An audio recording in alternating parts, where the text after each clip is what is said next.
అనగనగా ఒక విశాలమైన అడవిలో ఒక పురాతన మామిడి చెట్టు ఉండేది. ఆ చెట్టు కొమ్మలపై ఒక తెలివైన కాకి నివసించేది. అదే ప్రాంతంలో ఒక అందమైన జింక జీవించేది.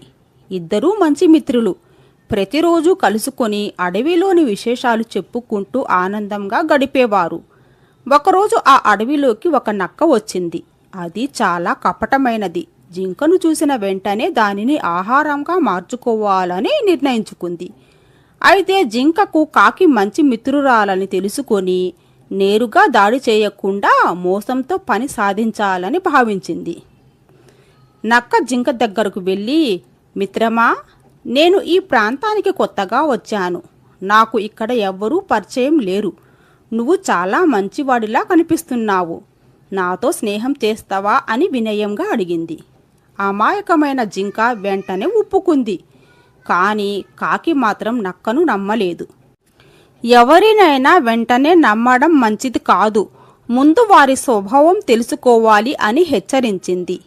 జింక మాత్రం ప్రతి ఒక్కరిని అనుమానించడం సరైంది కాదు అంటూ నక్కకు మద్దతు ఇచ్చింది. రోజులు గడిచాయి. నక్క బయటకు ఎంతో ప్రేమగా ప్రవర్తించింది. దాంతో జింక దానిపై పూర్తిగా నమ్మకం పెట్టుకుంది. ఒక ఉదయం నక్క జింకను అడవి బయట ఉన్న పచ్చని పొలాలకు తీసుకుని వెళ్ళింది.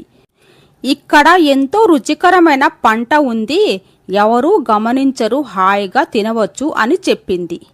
జింక అక్కడి పంటను తిని ఎంతో సంతోషించింది. ఆ తర్వాత ప్రతిరోజు అక్కడికి వెళ్ళడం అలవాటు చేసుకుంది.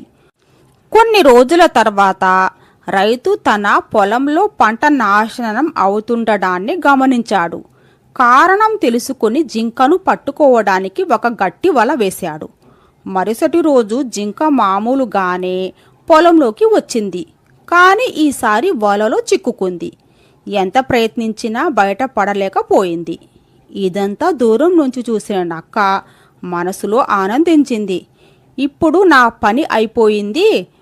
రైతు దీనిని చంపిన తర్వాత నేను మాంసం తింటాను అని అనుకుంది. అయితే జింక ముందు మాత్రం బాధపడినట్లు నటించింది నక్క. అయ్యో, నీ పరిస్థితి చూసి చాలా బాధగా ఉంది. కానీ నేను ఈరోజు నీకు సహాయం చేయలేను. రేపు తప్పకుండా వస్తాను అని చెప్పి దగ్గరలోని పొదలో దాక్కుంది. అప్పుడు కానీ జింకకు నక్క అసలు ఉద్దేశం అర్థమైంది. తన పొరపాటును గుర్తించి విచారించింది. అదే సమయంలో కాకి తన మిత్రుణ్ణి వెతుక్కుంటూ అక్కడికి వచ్చింది. జింక వలలో చిక్కుకుపోవడం చూసి ఆందోళన చెందింది. జింక జరిగిందంతా వివరించింది కాకికు. కాకి కాసేపు ఆలోచించి ఒక తెలివైన ఉపాయం చెప్పింది. రైతు వచ్చినప్పుడు నువ్వు చనిపోయినట్లు నిశ్శబ్దంగా పడుకో. నేను నీపై కూర్చొని చనిపోయిన జంతువును కొరికే కాకిలా నటిస్తాను. రైతు నిన్ను మృతదేహమని భావించి వల విప్పుతాడు. నేను అరవగానే పరిగెత్తిపో అంది. జింక అలా చేయడానికి సిద్ధమైంది. ఉదయం రైతు వచ్చి జింకను చూశాడు. అది కదలకుండా ఉండటంతో నిజంగానే చనిపోయిందని అనుకున్నాడు రైతు. వెంటనే వల విప్పాడు. అప్పుడే కాకి గట్టిగా కేక వేసింది. సంకేతం అర్థం చేసుకున్న జింక ఒక్కసారిగా లేచి మెరుపు వేగంతో అడవి వైపు పరిగెత్తింది. రైతు ఆశ్చర్యపోయి కోపంతో తన కర్రను విసిరాడు. అయితే ఆ కర్ర జింకకు తాకలేదు. దగ్గరలో దాక్కుని ఉన్న నక్కను తాకింది. దెబ్బ చాలా బలంగా తగలటంతో నక్క అక్కడికక్కడే ప్రాణాలు విడిచింది. దురాశతో చేసిన పన్నాగం చివరికి దానికే శాపమైంది. జింక సురక్షితంగా అడవికి చేరుకుంది. కాకిని చూసి కృతజ్ఞతలు తెలిపింది.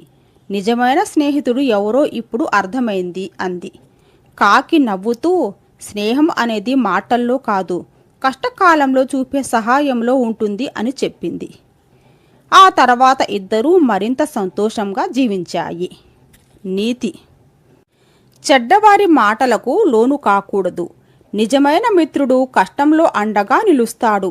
దురాశ చివరికి నాశనానికే దారి తీస్తుంది.